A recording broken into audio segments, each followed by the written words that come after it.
Hello everyone, this is lecture number 3 of magnetic force. आज इस lecture में we will take some special case of deflection. जो हमने last lecture में डिफ्लैक्शन की बात की थी, यहाँ पे हम कुछ स्पेशल केसेस लेंगे डिफ्लैक्शन की।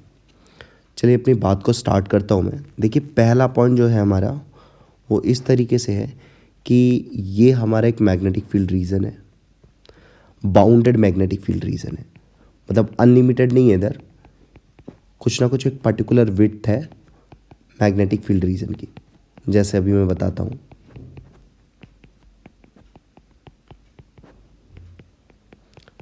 देखिए जैसे मैं इसकी विड्थ को डी बोल देता हूँ, ठीक है। और यहाँ पे हम लोग एक पॉजिटिव क्यू चार्ज पार्टिकल को एंटर कराते हैं यहाँ पे, ठीक है, लेट्स से वी वेलोसिटी से। तो जो रेडियस निकल के आएगा वो क्या आ जाएगा, M V upon Q B. इतना रेडियस निकल के आएगा। अब देखिए, ये रेडियस दो केस हो सकते हैं यहाँ से, या तो डी से ज़्यादा हो सकता है या डी से कम हो सकता है, बराबर भी हो सकता है, ठीक है। बराबर वाली की बात नहीं कर रहे, एक बार तो ज़्यादा हो सकता है और एक बार कम हो सकता है।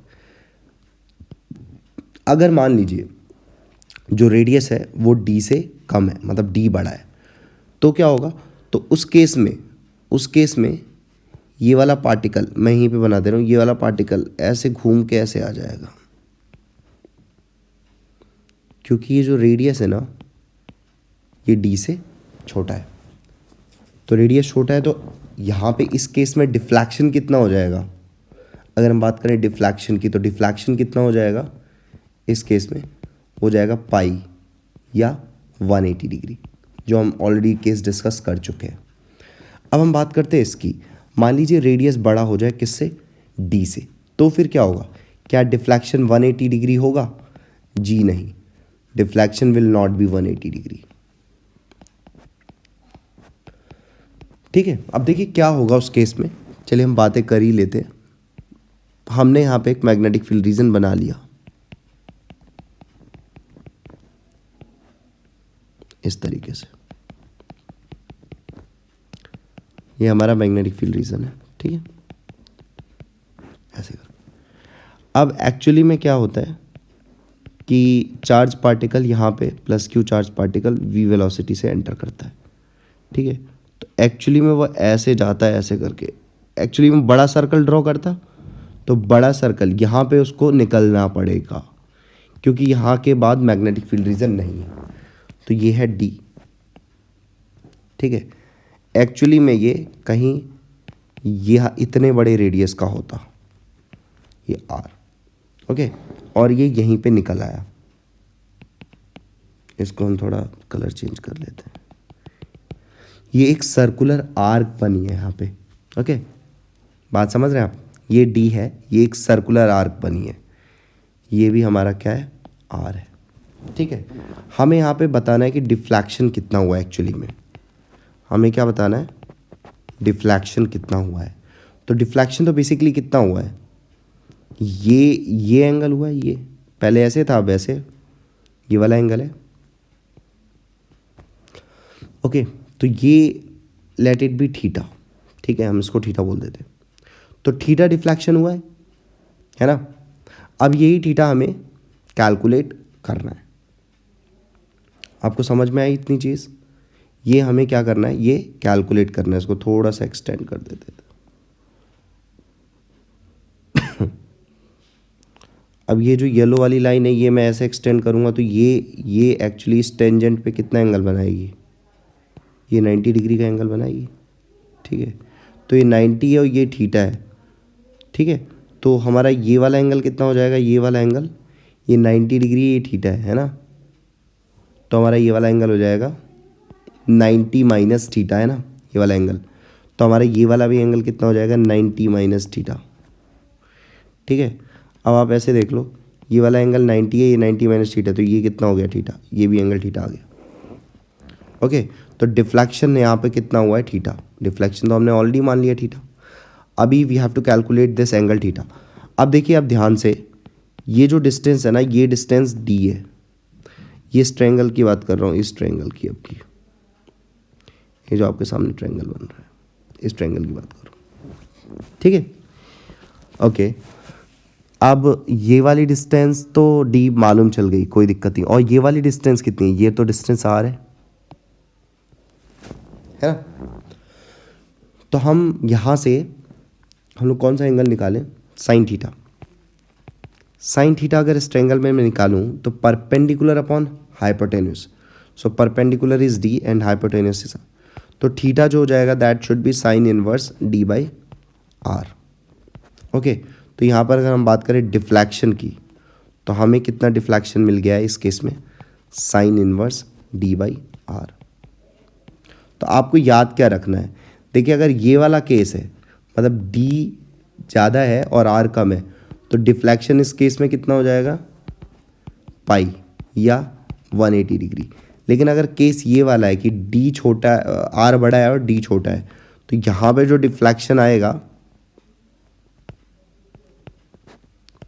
यहाँ पे जो डिफ्लेक्शन आएगा that should be sine inverse D by R. D क्या है? Width of magnetic field region, यहाँ पे आप डी वी लिख सकते हो, width of magnetic field region. Okay, तो ये चीज़ हो गया। आर क्या है? आर की वैल्यू है M V upon Q B. यहाँ पे ये भी लिख लेना, आर को हम निकालेंगे, ये दिया नहीं रहेगा, ये क्वेश्चन में हमें ये निकालना पड़ेगा। आर की जो वैल्यू है that is M V upon. So next heading is magnetic force on current carrying wire in magnetic field.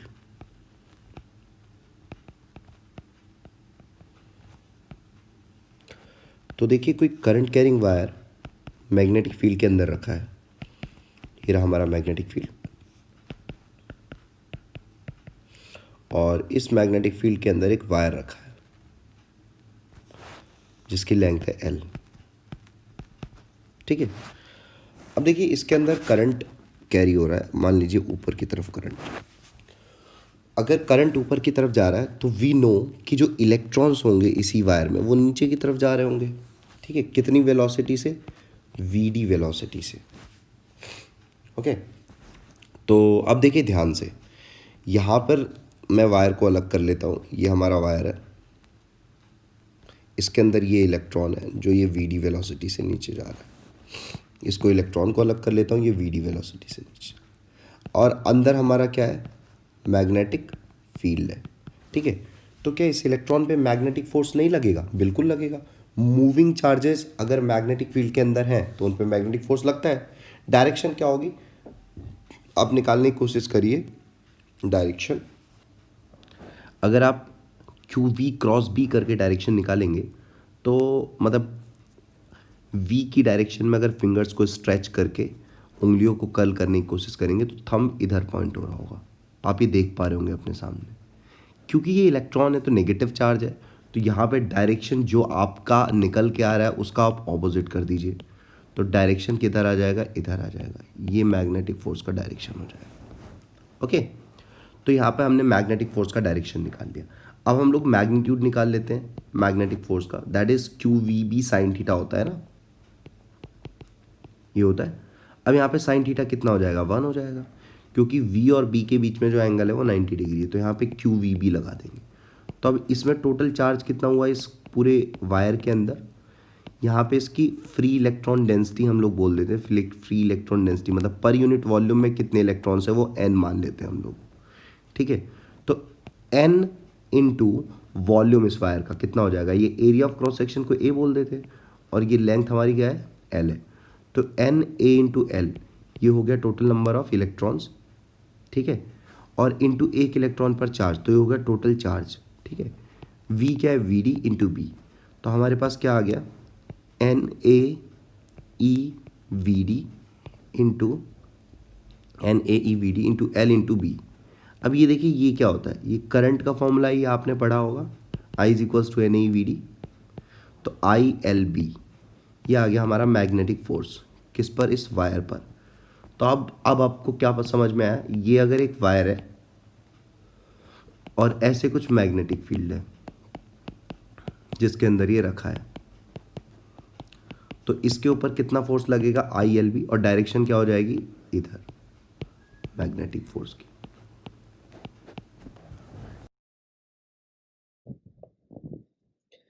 अब जैसे मान लीजिए यहां पर हम क्या कर दें कि मैग्नेटिक फील्ड ऐसे रखते हैं वापस से, और हमारे जो करंट कैरिंग वायर है उसमें हम करंट थोड़ा ऊपर की जगह नीचे कर देते हैं। तो चेंज क्या होगा, यहाँ पे इस वायर पर इधर एक मैग्नेटिक फोर्स लगने लगेगा। अगर करंट ऊपर जाएगा तो मैग्नेटिक फोर्स इस दिशा में लगेगा, हम मैग्नेटिक फील्ड अंदर की तरफ मान रहे हैं, और करंट नीचे जाएगा तो मैग्नेटिक फोर्स इस दिशा में लगेगा। ठीक है, लेकिन मान लीजिए मैग्नेटिक फील्ड का डायरेक्शन बदल दिया जाए, ऐसे कर दिया जाए, ठीक है, मतलब बाहर की तरफ कर दिया जाए, तो फिर अगर करंट ऊपर जाएगा तो इधर मैग्नेटिक फोर्स लगेगा, और सिमिलरली अगर करंट नीचे जाएगा तो इधर मैग्नेटिक फोर्स लगेगा। तो इन सारी चीज़ों को भी आप याद रखिएगा, डायरेक्शन वाइज की डायरेक्शन क्या क्या होंगी उस केस में। ठीक है, अब हम आगे बढ़ जाते हैं थोड़ा सा। अब देखिए अभी तक जो केस था उसमें हमने वायर को मैग्नेटिक फील्ड के परपेंडिकुलर रखा है। तो अगर यहाँ पे मैं पॉइंट लिख देता हूँ, if wire is capped perpendicular to magnetic field, then magnetic force on wire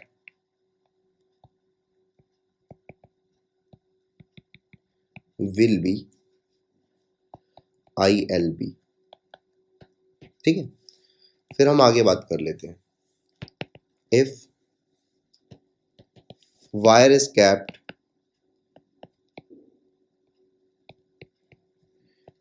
at an angle theta to magnetic field, then magnetic force on wire will be, क्या होगा मैग्नेटिक फोर्स देख लेते हैं। मान लीजिए ये हमारा एक मैग्नेटिक फील्ड वेक्टर है, ठीक है, और हमने वायर को अपने ऐसे रख दिया थीटा एंगल पर, आई करंट कैरी कर। अब देखिए यहाँ पे एक्चुअली ये एल लेंथ का वायर जो है इसका मैं आपकी दो कंपोनेंट कर सकता हूँ। एक तो ये वाला कंपोनेंट कर सकता हूँ which is L cos theta, और एक ये वाला कंपोनेंट कर सकता हूँ which is L sine theta. ठीक है, अभी देखिए एल साइन थीटा वाला जो कंपोनेंट है ना वो बी के परपेंडिकुलर है। एल साइन थीटा वाला जो कंपोनेंट है वो बी के परपेंडिकुलर है। तो यहाँ पे मेरे लिए फोर्स होगा जाएगा मैग्नेटिक फोर्स, वो मैं ऐसे सोचूंगा कि ये मैग्नेटिक फील्ड है ये, और मेरे पास जो वायर है ना वो ऐसे कुछ है, और इसकी लेंथ कितनी है, एल साइन थीटा। तो मेरे लिए मैग्नेटिक फोर्स कितना हो जाएगा। अब इस केस में क्या है, मैग्नेटिक फील्ड और वायर क्या है, परपेंडिकुलर है, तो मेरे लिए मैग्नेटिक फील्ड क्या हो जाएगा, I L B sine theta उस केस में। ठीक है, मतलब कहने का ये है कि अगर मैग्नेटिक फील्ड और वायर के बीच में थीटा एंगल बन रहा है तो मैग्नेटिक फोर्स वायर पर जो होगा होगा I L B sine theta. Okay, अच्छा एक और चीज, अगर मान लो मैग्नेटिक फील्ड और वायर एकदम पैरेलल है, इफ मैग्नेटिक फील्ड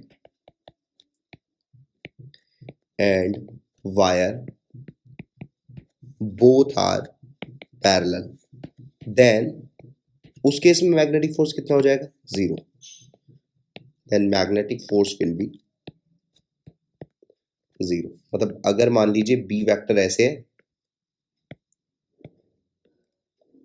और हमने वायर भी ऐसे ही रख दिया आई करंट कैरी कर, इस पर मैग्नेटिक फोर्स कितना लगेगा, जीरो। ठीक है, चलिए अभी तक जो हमने मैग्नेटिक फोर्स का जो एक्सप्रेशन स्केलर फॉर्मेट में लिखा था आई एल बी, या मैग्नेटिक फोर्स हमने लिखा था I L B sine theta. ठीक है, ये दो एक्सप्रेशन हमने लिखे हैं। अब इसी को अगर हम वेक्टर फॉर्मेट में लिखना चाहें मैग्नेटिक फोर्स का एक्सप्रेशन, तो हमारे लिए हो जाएगा आई एल क्रॉस बी। इस चीज को याद रखिएगा आप। ठीक है, और डायरेक्शन कैसे निकालेंगे हम, direction of force can be given by कैसे निकाल लोगे आप? जैसे आप direction of A cross B निकालते थे। 11th का नोट्स रिवाइज करिएगा, ए क्रॉस बी का डायरेक्शन निकाल, मैंने इसमें भी बताया खूब सारा। मैं वापस से बता रहा हूँ, जैसे आपको क्या करना है, मान लीजिए वेक्टर ए रहा और वेक्टर बी रहा, तो आपको क्या करना है, अपना राइट हैंड जो है ना, ए क्रॉस बी का अगर मान लो डायरेक्शन निकालना है, तो आपको राइट हैंड जो है ना ए की तरफ बढ़ाना पड़ेगा। ए की तरफ अपना राइट हैंड बढ़ा दीजिए, जैसे प्रतिज्ञा लेते हैं वैसे करके, ठीक है। और अब फिर उसके बाद क्या करना है, अपने हाथ को कुछ नहीं करना है, अपना ये जो मतलब क्या बोलते हैं इसको, अपनी जो उंगलियां है ना, उंगलियां वाला पार्ट, उसको ही घुमाना है खाली बी की तरफ, और फिर कर्ल कर देना है, और थंब जो है वो बी, ए क्रॉस बी का डायरेक्शन दे देगा, ठीक है। तो ये मैग्नेटिक फोर्स का एक्सप्रेशन हो गया। ओके, रैंडमली शेप्ड वायर हो तो उस पर मैग्नेटिक फोर्स निकालना है, क्योंकि अभी तक हमने स्ट्रेट वायर पर मैग्नेटिक फोर्स निकाला है। मान लीजिए आपके पास ऐसा कोई वायर है, एक काम करते हैं, इसको थोड़ा सा अच्छा ले लेते हैं, ऐसे चलिए, ये वायर है आपके पास, ये ए है, ये बी पार्ट है, ठीक है, और इसके अंदर आई करंट कैरी हो रहा है। अब मुझे क्या करना है, मुझे इस पर फोर्स चाहिए, ठीक है। तो देखिए हम क्या करेंगे, ए और बी को ऐसे कनेक्ट कर देंगे, ठीक है, और ये हमारा हो जाएगा एल वेक्टर। और बस मैग्नेटिक फोर्स निकालने के लिए फिर से वही वाला फॉर्मूला यूज करेंगे, I L cross B, simple. अगर मान लीजिए मैग्नेटिक फील्ड अंदर की तरफ है, तो यहां पर मैग्नेटिक फोर्स कितना हो जाएगा, आई एल बी। तो आपको बस क्या करना है कि स्टार्टिंग पॉइंट और टर्मिनल पॉइंट को कनेक्ट कर देना है, और वहां से आपको एल वेक्टर मिल जाएगा, और फिर आप फॉर्मूला लगा दीजिए आई एल बी। कैसे शेप का वायर है, आपको कुछ भी लेने की ज़रूरत नहीं है, ठीक है। मान लीजिए ऐसे शेप का वायर है, तो आपको क्या कर देना है, ये वाला पॉइंट और ये वाला पॉइंट कनेक्ट कर देना है, ये आपको एल वेक्टर मिल गया, और फिर आप फॉर्मूला लगा देंगे मैग्नेटिक फोर्स का, I L cross B, simple, ठीक है। और अगर मैग्नेटिक फोर्स अंदर की तरफ है और ये वायर प्लेन में है, तो फिर तो ये सिंपली। सो अब हम लोग कवर करेंगे एक नया topic, that is magnetic force on one wire, इसको वायर ही रखते हैं, on one wire due to another wire. अच्छा, ये दोनों वायर कैसे हैं, ये दोनों वायर हैं करंट कैरिंग वायर, ठीक है, और पैरेलल वायर है, ठीक है। एक किस और है, एक किस और है, they are parallel wire, they are parallel, ठीक है, ये केस है। कहने का मतलब ये है कि हमारे पास दो लॉन्ग वायर है, हम लोग दो लॉन्ग वायर ले लेते हैं, एक में I1 करंट है, ये हमारे पास एक वायर, और ये हमारे पास दूसरा वायर, एक में I1 करंट जा रहा है और एक में I2 करंट जा रहा है, ठीक है। दोनों के बीच में डिस्टेंस जो है वो D है, ठीक। इसको मैं वायर 1 बोल देता हूँ, और इसको मैं वायर 2 बोल देता हूँ, ठीक है। मेरे को एक्चुअली क्या करना है, वायर 2 की वजह से वायर 1 पर फोर्स कैलकुलेट करना है। वो कैसे, देखो एक्चुअली वायर 1 में करंट जा रहा है I1, और वायर 2 में करंट जा रहा है, इसकी वजह से, वायर 2 की वजह से वायर 1 के सराउंडिंग में कुछ ना कुछ मैग्नेटिक फील्ड आएगा। किधर आएगा वो, अब डायरेक्शन निकाल के देखो तो ऊपर आ जाएगा ऐसे करके, मैंने तो रटाया भी है डायरेक्शन, याद करो, ठीक है। तो अब हम लोग सिर्फ वायर 1 की पिक्चर बना लेते हैं। यहाँ पर हमारे पास ये वायर 1 है, इसके सराउंडिंग में कुछ मैग्नेटिक फील्ड आ गया, ये मैग्नेटिक फील्ड जो मैं बना रहा हूँ ये किसकी वजह से है, वायर 2 की वजह से है, ठीक है। इतना आ गया, सिंपल, ओके। अब देखिए यहाँ पे मुझे क्या कैलकुलेट करना है, मुझे मैग्नेटिक फील्ड कैलकुलेट करना है, किसकी वजह से, वायर 2 की वजह से कैलकुलेट करना है। तो वो तो कितना आ जाएगा, mu naught I which is I2, mu naught I upon 2 pi R, R की वैल्यू कितनी हो जाएगी, डी। तो ये मैग्नेटिक फील्ड आ गया।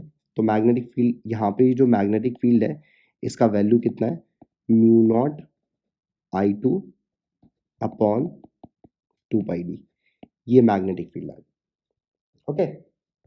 और I1 करंट इसमें जा रहा है। अब हम लोग निकालेंगे फोर्स। तो सबसे पहले फोर्स का डायरेक्शन निकाल लेते हैं। डायरेक्शन कैसे निकालोगे आप लोग? आई एल क्रॉस बी, मैंने ये बताया था आपको। तो एक्चुअली में लेंथ वेक्टर किधर मारूंगे? जिधर करंट होगा। तो ये जो एल वेक्टर की डायरेक्शन होगी वो करंट की डायरेक्शन होगी। तो सबसे पहले आप क्या करो, अपना जो राइट हैंड है उसकी फिंगर्स को स्ट्रेच करो, किधर? करंट की दिशा में, मतलब सामने, है ना? इस दिशा में अपनी फिंगर्स को स्ट्रेच करो। अब उसके बाद क्या करना है, अपने पाम को किस तरफ कर देना है? मैग्नेटिक फील्ड की डायरेक्शन में। मतलब मैग्नेटिक फील्ड किधर है? ऊपर। तो अब जो छत दिख रही होगी तुम्हें, उधर अपने हाथ को स्ट्रेच करो आगे, और उसके बाद अपने पाम को, जो आपकी हथेली है, उसको ऊपर की दिशा में कर दो। और उसके बाद अपनी उंगलियों को, हाथ को मोड़ो। थंब किधर पॉइंट कर रहा होगा? थंब इधर पॉइंट कर रहा होगा, इधर। ये मैग्नेटिक फोर्स आ जाएगा, ठीक है। और मैग्नेटिक फोर्स का मैग्नीट्यूड कितना होगा? I L B. सिंपल। तो इसमें कितना करंट जा रहा है इस वायर में? आई वन इंटू इसकी लेंथ कितनी हमने मानी है, इसकी लेंथ बोल देते हैं, ये L1 लेंथ है और इसकी L2 लेंथ है, ठीक है। I L1 into B, B का वैल्यू कितना है? Mu naught I two, sorry, mu naught I two upon 2 pi D. तो यहाँ से ये मैग्नेटिक फोर्स का मैग्नीट्यूड आ गया।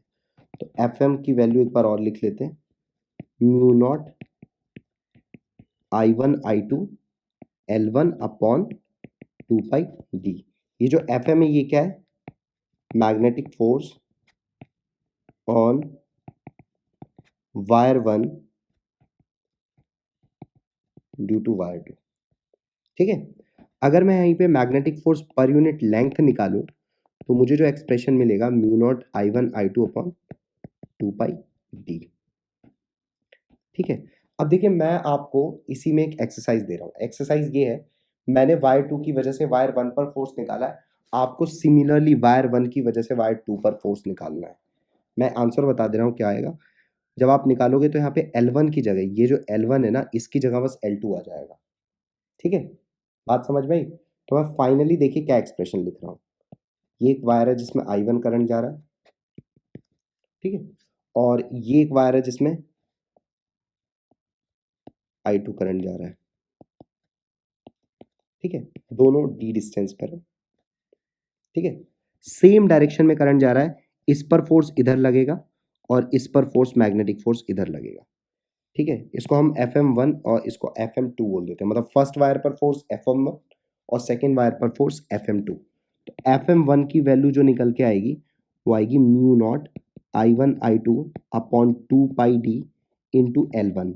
और FM2 की, मतलब magnetic force on second wire, वो आएगा mu naught I1 I2 upon 2 pi D into L2। ये आ जाएंगे दोनों एक्सप्रेशन। और अगर मेरे को क्या चाहिए, FM1 अपॉन L1, मतलब फोर्स पर यूनिट लेंथ चाहिए, फोर्स पर यूनिट लेंथ चाहिए मान लो मेरे को। तो वो तो दोनों वायर के लिए कितना हो जाएगा, जब तुम L1 से इसको डिवाइड करोगे तो क्या आ जाएगा, यही बचेगा। और जब इसको L2 से डिवाइड करोगे तो यही बचेगा। तो दोनों केस में क्या आ जाएगा, mu naught I1 I2 upon 2 pi D, ठीक है। और अच्छा, ये वाला जो फोर्स है ये कैसे नेचर का है? अट्रैक्टिव नेचर का फोर्स है।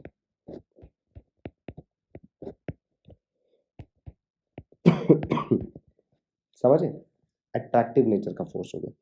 अगर मान लीजिए मैं ये काम कर दूं, एक में वायर में करंट ऊपर और एक वायर में करंट नीचे कर दूं, सब कुछ सेम होगा, बस यहाँ पे रिपल्सिव नेचर का मैग्नेटिक फोर्स लग जाएगा। रिपल्सिव नेचर का यहाँ पर कैसा फोर्स लगेगा? Repulsive nature of magnetic force, repulsive nature का मैग्नेटिक फोर्स यहाँ पर एग्जर्ट होगा। बाकी सारी कुछ चीज़ें सेम रहेंगी, बाकी कुछ भी चीज़ें नहीं बदलने वाली यहाँ पर, ठीक है। तो ये केस अच्छे से आप याद रखिएगा।